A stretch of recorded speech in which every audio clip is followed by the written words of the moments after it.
അപ്പോൾ ഞങ്ങൾക്ക് ഈ ഡിസ്ട്രിബ്യൂഷനൊക്കെ ഉണ്ടായിരുന്നതുകൊണ്ട് ഇതിൻ്റെ ഇടയിൽ ഒരു ടാറ്റ സുമോയും ഉണ്ടായിരുന്നു. അന്ന് അതൊരു മൾട്ടി പർപ്പസ് ആയിരുന്നു. ഡീലേഴ്സിൻ്റെ അടുത്ത് പോകുമ്പോൾ അതിൻ്റെ അകത്ത് ഒരു 5-6 പ്രൊഡക്റ്റും കയറ്റില്ല പോണ വണ്ടിക്കാശയിൽ ലാഭമായിട്ട് വരും. എഞ്ചിനീയറിംഗ് കഴിഞ്ഞ് ഞാനും ഫാദറിനും കൂടെ ആദ്യം തുടങ്ങിയത് റെട്ടിക്കുലേറ്റഡ് സിസ്റ്റം എന്ന് പറയും, ഗ്യാസിൻ്റെ പൈപ്പിംഗ് വർക്ക്. ശബരിമലയിൽ ഫുൾ ഗ്യാസ് വർക്ക് ചെയ്തത് ഞാനാണ്. 4 പ്രാവശ്യം അങ്ങനെ ശബരിമല കയറാനുള്ള ഒരു ഭാഗ്യവും കൂടെ കിട്ടിയിട്ടുണ്ട്.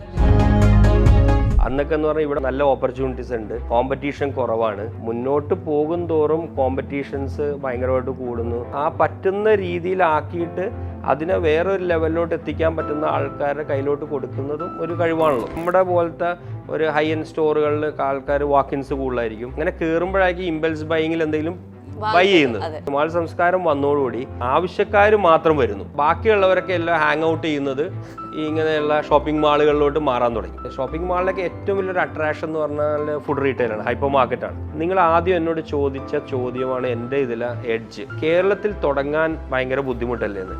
ഞാൻ അതിനെയാണ് കാശാക്കാൻ നോക്കിയത്.